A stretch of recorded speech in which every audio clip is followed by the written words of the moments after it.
Hey, I'm Pastor Fred. This is the follow through. All this week, I'm looking at a really important chapter in the Bible, Romans chapter 3. It talks about sin and the reality of sin. We kind of live in a world that's not big on that word. If you call something a sin, whatever it might be, it's like, whoa, those are fighting words. And people get upset. But the reality is that, and we're going to kind of lead with this today, is that everyone has sinned. Now, there are groups, right? And sometimes Christians act like, we're better, and that's wrong. That maybe we've never sinned, and which is wrong. We are all. It's like it's a level playing field. It is totally leveled. I am just as needy of and needing God's love and forgiveness as anyone else. And the only difference between me and like the bank robber or the person who is doing horrible things is that I realize there are horrible things, and I don't want those things in my life, and I realize those things are not good. And so God has opened up my eyes and my heart and has shown me that sin isn't just those bad things either. And that's really something I think our world needs to hear. I think something that we all as Christians need to hear, that sin is simply missing the mark. It's not doing what God calls us to do. And that's a lot of things. That's us. It could mean us not just doing bad things, but sin could be us not doing good things. Those are sins too. Not helping somebody, not giving somebody our time, blowing somebody off, right? And we might not even have to yell at them, and maybe we had something good we had to go do, but God really wanted us to talk to them, and we just kind of ignored God and ignored His word, right? We're all guilty. We all need Jesus. Paul says it in Romans 3. The first verse we're going to grab is verse 19. We're going to kind of get into the middle here.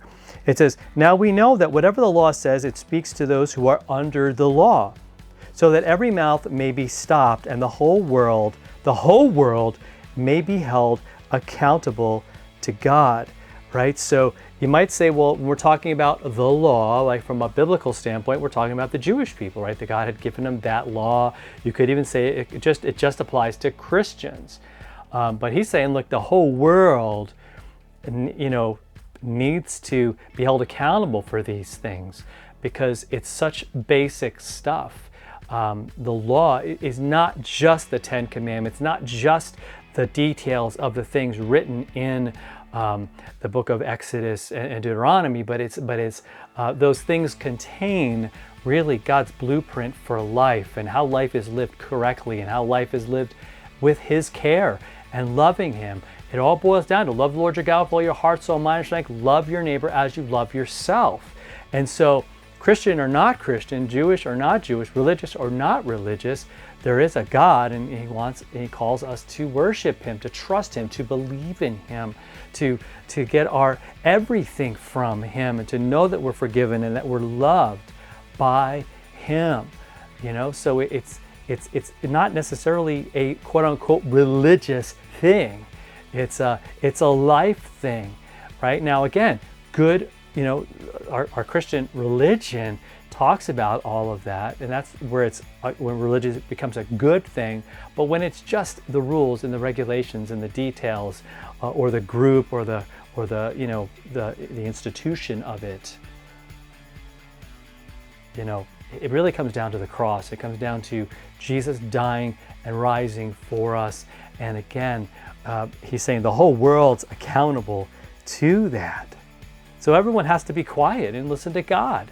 All of us, right? All our exceptions, all of our fighting, all of our arguments with God and with other people. He's like, look, you got to look to God and His standard. What does He say? And He says we've all sinned, right? He says that we all need Jesus and we all need to be forgiven.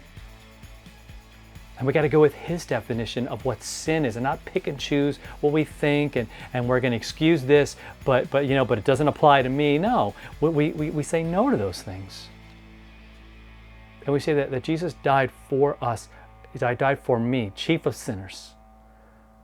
And that brings me hope and that brings me peace. And I pray that it does the same for you. And for the follow through today, I want you to bring that to somebody who might not understand what sin is, and they might just want to get into arguments with you about it. But just have them see like it's just missing God's mark and his perfection, and that covers a lot of things that we don't normally think of. And that he gave his son Jesus to die for us, die for them. That they would know that, man. That's my prayer today. So hit that subscribe button, share this with somebody. This is The Follow Through, and we'll see you next time for another one.